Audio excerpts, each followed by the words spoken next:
اللهم صل على سيدنا محمد يا رب صل وسلم دائما ابدا على حبيبي. آپ یہ فیصلہ کرو کہ غلام کس کے ہو.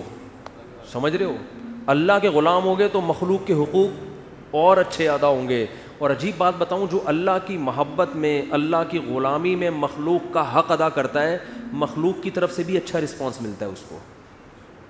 اور اگر آپ اللہ کو درمیان سے نکال کے مخلوق سے جتنے مرضی تعلقات بحال کرو، مخلوق ایسی نالائق مخلوق ہے کہ آپ اس کے لیے کر کر کے آدھے ہو جاؤ گے، یہ آپ سے وفا نہیں کرے گی. یہ بتا دو.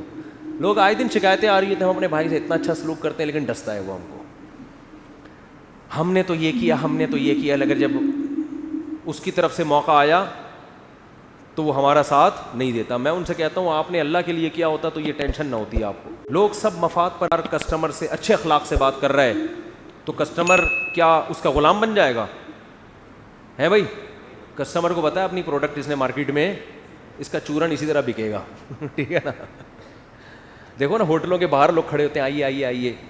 اب تو جو کراچی میں ہوٹل ہے نا، وہاں باہر تک روڈ پہ آئے ہوئے ہوتے ہیں، please sir please sir please please. جو کر رہا ہے نا، اس لیے نہیں کہ آپ اس کے کچھ لگتے ہیں، اس کو پتہ ہے گالیاں دوں گا تو کوئی بھی نہیں آئے گا. اگر وہ کہا الو کے پٹھے ادھر آ کے کوفتے کھا لے، کبھی بیٹھ کے ادھر بھی کھا لیا، اگر ہمیشہ یہاں سے مجھے منہ چڑھاتا ہوا گزرتا ہے، اصولی طور پر تو اس کے اندر کے جذبات تو یہ ہوتے ہیں، اندر جو ہے نا اس کے، کہ یار میں دیکھ رہا ہوں، میں یہاں سے ہمارے ہوٹل بھی ویسا ہی ہے، تو یہاں سے کراس کر کے وہاں جاتا ہے، اس کا کھانا بھی مہنگا، تو شرم ہی نہیں آتی.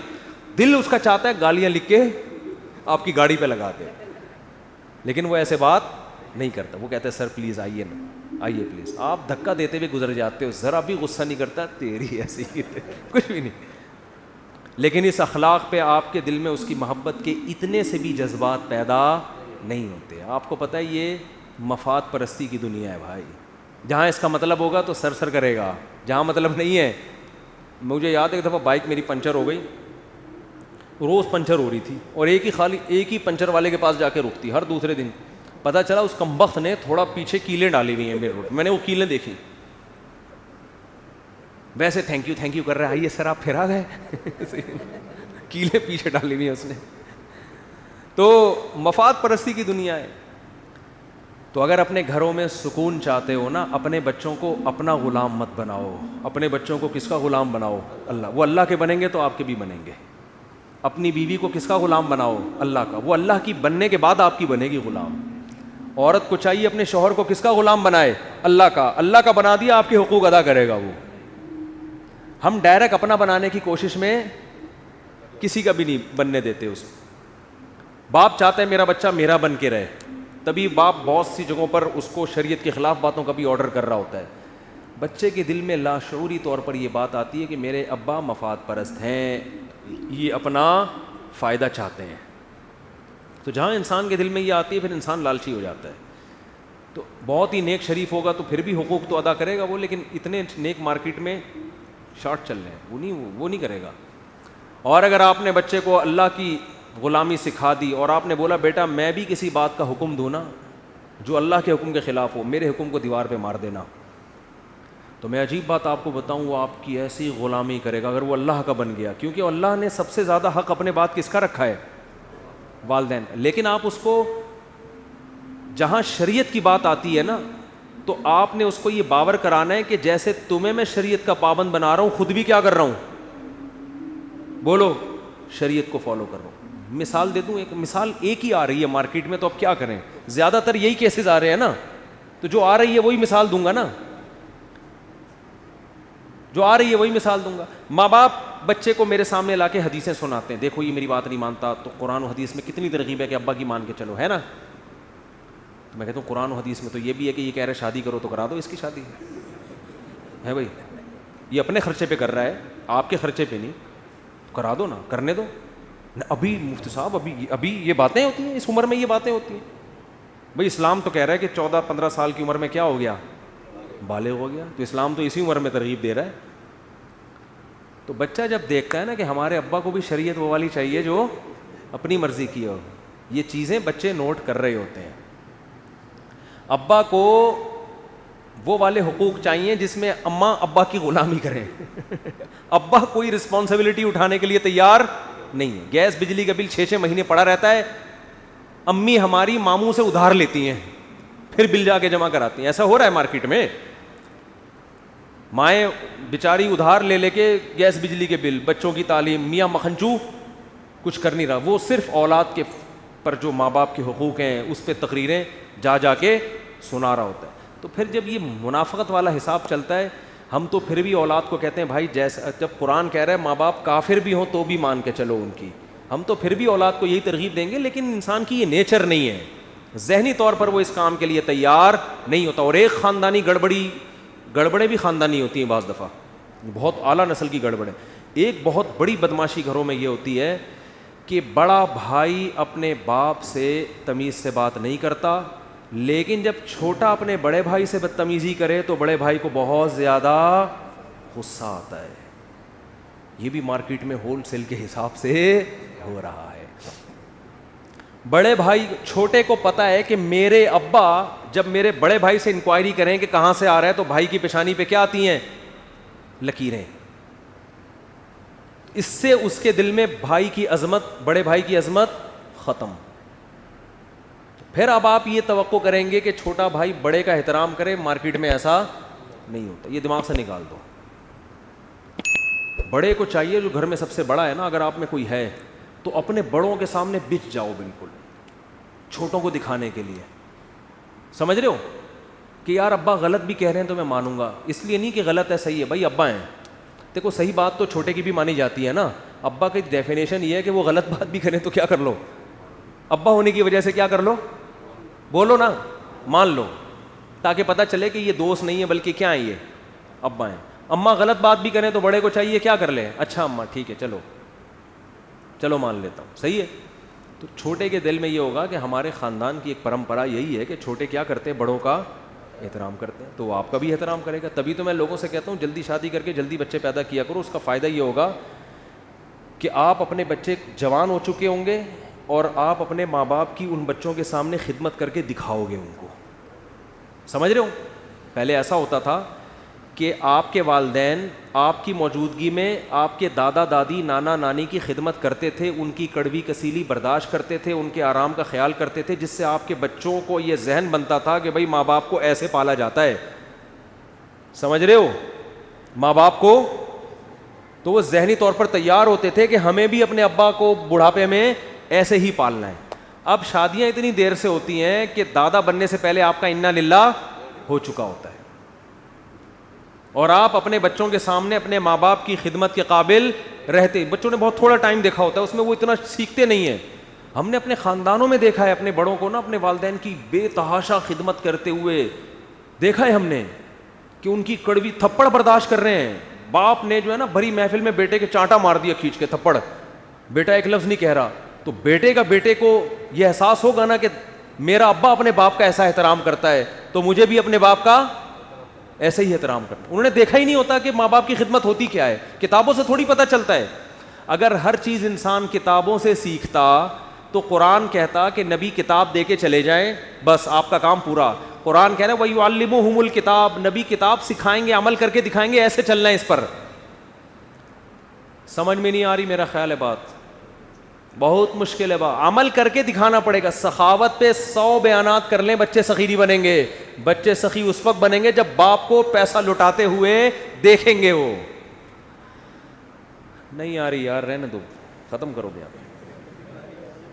آپ اپنے بچوں کو بٹھا کے سمجھاؤ کہ دیکھو بیٹا میں مر گیا, تو بیٹوں کو سمجھا رہے ہوتے ہیں نا, میری بیٹیوں کا خیال کرنا, سمجھا رہے ہوتے ہو نا. یہ سمجھانے کی چندہ ضرورت نہیں ہے, آپ بچوں کے سامنے ان کی پھپھو کا خیال کرنا شروع کر دو. سناؤ بچوں کو, تمہاری پھپھو بیمار ہے یار, تم نے بتایا بھی نہیں. مجھے یاد ہے میرے ایک استاذ تھے کیا ہیں, اللہ ان کی عمر میں برکت دے. ہم تو کالج سے نکل کے آئے نا مدرسے میں, ہم بھی ہمارے گھر میں بھی اپنے والد کا بڑا احترام تھا الحمدللہ, ہمارا خاندان میں رواج تھا, لیکن اتنا نہیں جتنا ہم نے علماء کے ہاں دیکھا, وہ تو بہت ہی زیادہ تھا. وہاں سے میں نے احترام سیکھا, حالانکہ ابا کے احترام پہ بیانات ہم نے ابا سے بھی بہت سنے ہوئے تھے ٹھیک ہے نا, اور اس کے علاوہ بھی بہشتی زیور پڑھی ہوئی کتاب, بہت کچھ, لیکن نہیں تھا ہمیں.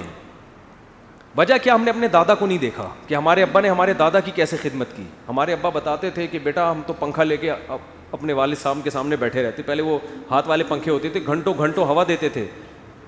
تو ہم کہتے تھے بہت اچھا ماشاء اللہ. دیکھا تو نہیں تھا نا ہم نے, تو ہم سے تو نہیں ہوتا تھا گھنٹہ بیٹھے ہوئے ہوا دے رہے. یہ تھا ہی نہیں. یہ نئی نسل میں کہاں اتنی خدمت. ہم جب مدرسے گئے تو مجھے یاد ہے کہ ہمارے جو میرے پیر و مرشد بھی ہے جن سے میں بیعت بھی ہوں, ان کے والد بالکل گنوار دیہاتی نہ, بالکل بھی پڑھے لکھے نہیں.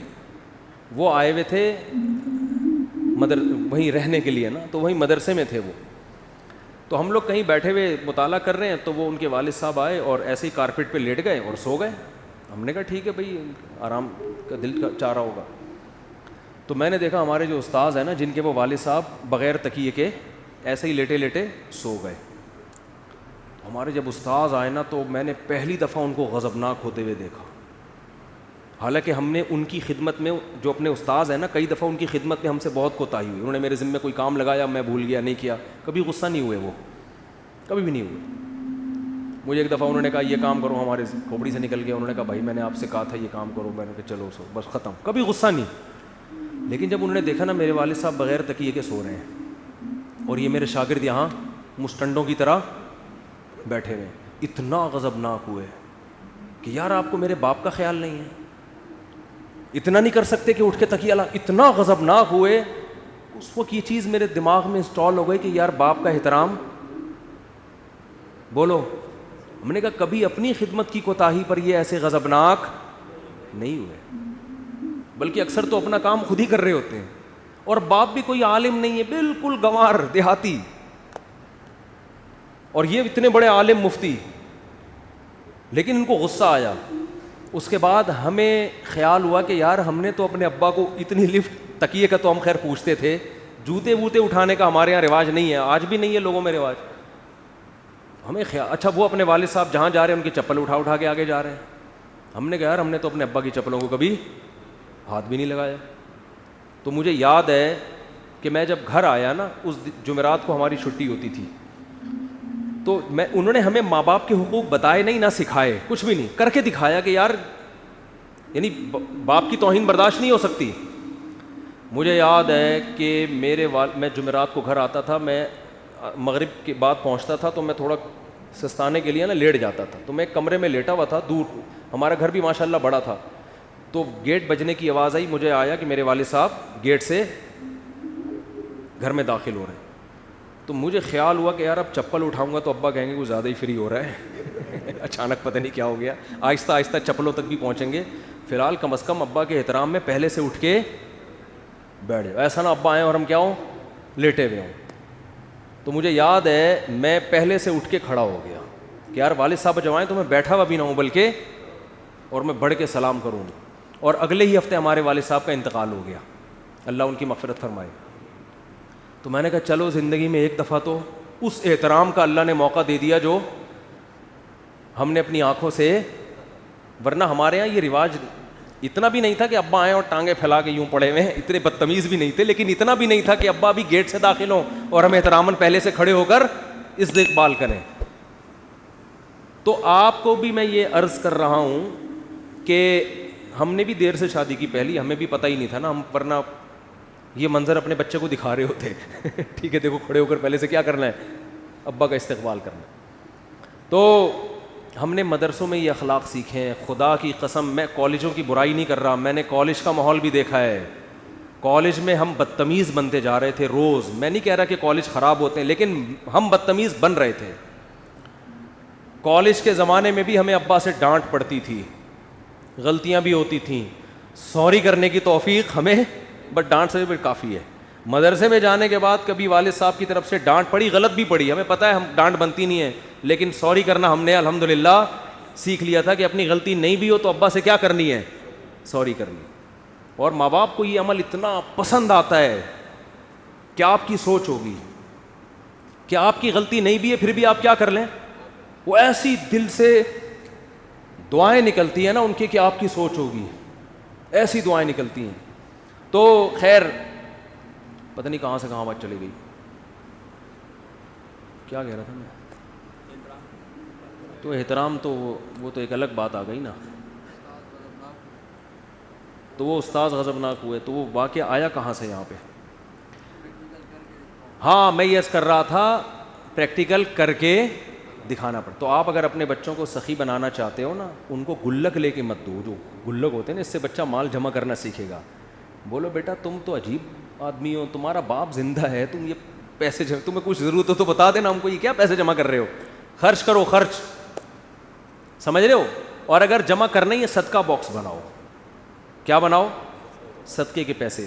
تو بچوں کو بچپن سے صدقہ کرنا سکھائیں, ان کے سامنے اپنی بہنوں کو ہدیے نذرانے بولو, ان کو دکھا دکھا کے بھی بھیجا کریں تاکہ وہ سیکھیں آپ سے. قرآن کہہ رہا ہے ہمارے جو نیک بندے ہیں چھپا کے بھی صدقہ کرتے ہیں اور علانیتاً بھی صدقہ کرتے ہیں. اور بالکل بے لوس ہو کے بہن بھائیوں پہ خرچ کیا کرو. اس سے آؤٹ پٹ نہ مانگو کہ یار میں جب خرچ کروں گا تو آگے سے پھر وہ پھر مجھ سے تمیز سے, وہ نہیں تمیز, وہ جیسی ان کی تمیز ہے نا وہ ویسی کی ویسی رہے گی. یہ آپ امیدیں مت لگاؤ کہ ہم جناب وہ کریں گے تو پھر آگے وہ, بھائی ہم تو دے کے نیکی کر دریا میں ڈال. تمیز اللہ ان کو خود ہی سکھا دے گا انشاءاللہ آہستہ آہستہ. آپ نے اس کا ریٹرن نہیں مانگنا ان سے, سمجھتے ہو. تو اللہ کی غلامی میں خدا کی قسم بہت مزہ ہے. انسان باپ کا حق بھی کس کے لیے ادا کر رہا ہے؟ اللہ کے لیے. ماں کا حق بھی, بیوی کا بھی, بچوں کا بھی.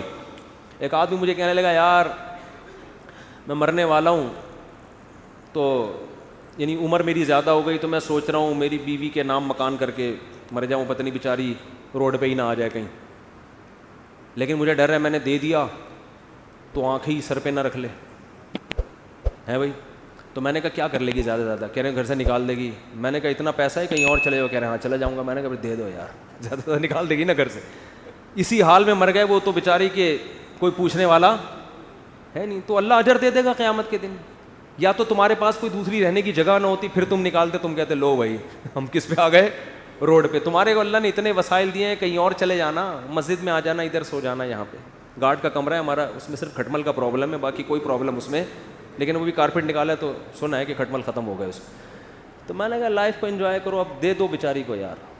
ہاں جوانی میں تھوڑا منع کرتا ہوں کہ ابھی افورڈ نہیں کر سکے گا نا آدمی, ایک دم سے دے دیا پھر وہ آنکھیں یہاں رکھ لی, آپ کو گھر سے باہر نکال دیا. لیکن اگر اللہ نے وسائل دیے ہیں دے دو یار, اگر اللہ نے اتنے وسائل دیے ہیں دے دو. زیادہ زیادہ یہ ہوگا کہ تمہیں گھر سے نکال دے گی تو تمہارے پاس اور وسائل ہیں رہنے کے, وہاں رہ لو. لیکن اس کے پاس ایک ٹھکانہ اور نہیں نکالے گی تو سبحان اللہ, پھر تو اور اچھا ہے. اور خراب بھی ہو گئی تو تم نے ایک ذمہ داری کیا کر لی, تم اللہ کے لیے حقوق ادا کر رہے ہو نا, تو قیامت میں اس کا اجر تو ملے گا نا. تم نے جو نکاح کیا تھا تو عورت کی پوری زندگی کی ذمہ داری اپنے سر پہ لی تھی کہ نہیں لی تھی؟ تم قیامت میں اللہ سے کہہ سکتے ہو اللہ میں نے اس وعدے کو موت تک نبھایا ہے.